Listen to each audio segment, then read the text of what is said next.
অনেক দিন পর একটা রান্নার ভিডিও নিয়ে এসেছি। রান্নার ভিডিও করতে একেবারেই ইচ্ছা করে না, খুবই বিরক্ত লাগে। তারপরেও অনেক দিন পর আজকে ভেন্ডি আর বড় মাছ দিয়ে, যে কোনো মাছ দিয়ে একটা তরকারি রান্না করেছিলাম। তো সেই রেসিপিটা শেয়ার করব আজকে আপনাদের সঙ্গে।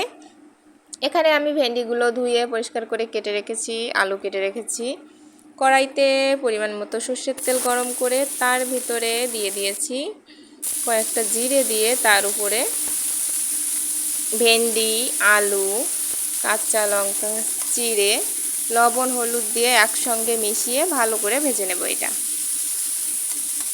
সহজ রান্না, তারপরেও প্রতিদিন সহজ রান্নাগুলোই খেতে ভালো লাগে। যতই ভিডিওর ভিউ বাড়ানোর জন্য বা দেখতে সুন্দর বানানোর জন্য অতিরিক্ত তেল মশলার খাবার আমরা কখনোই খাই না, যার জন্য আমার রান্নাগুলো দেখতেও খুব একটা সুন্দর হয় না।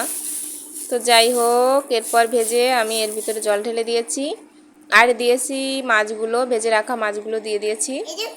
আপনারা যে মাছ দিয়ে রান্না করবেন সেই মাছ দিয়েই দেবেন আর কি। তারপরে একটা টমেটো, পাকা টমেটো কেটে এর ভিতরে দিয়ে দিয়েছি। এরপর আরেকটু লবণ হলুদ লাগলে দেবেন, না লাগলে পরে দেবেন। এরপর ঢাকনা দিয়ে বেশ কিছুক্ষণ রান্না করবেন। মাঝে মাঝে ঢাকনা উঠিয়ে একটু নেড়ে চেড়ে দিয়ে আবার রান্না করবেন। আমি এর ভিতরে কয়েক টুকরো তেজপাতা দিয়ে দিয়েছিলাম এই পর্যায়ে। তো এইটা অনেক সময় ধরে রান্না হবে, যতক্ষণ না ভেন্ডি আলু এগুলো নরম হয়। দেখতেই পাচ্ছেন রান্নাটা মাঝ পর্যায়ে আর তরকারির কালারটা চেঞ্জ হওয়া শুরু করে দিয়েছে। সবসময় চেষ্টা করবেন সহজপাচ্য খাবারগুলো খাওয়ার জন্য। বেশি তেল মশলা দিয়ে খুবই সুন্দর দেখতে বানিয়ে সেটা খাওয়া কিন্তু স্বাস্থ্যের জন্য একেবারেই ভালো না। তো যখন আলুগুলো সিদ্ধ হয়ে গেছে, আমি কয়েকটা আলু উঠিয়ে বেটে এর ভিতরে ঝোলটা ঘন করার জন্য দিয়ে দিয়েছি।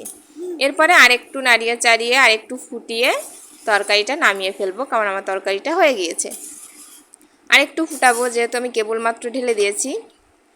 এই যে তরকারিটা রান্না হয়ে গিয়েছে, এখন আমি এটাকে নামিয়ে ফেলবো।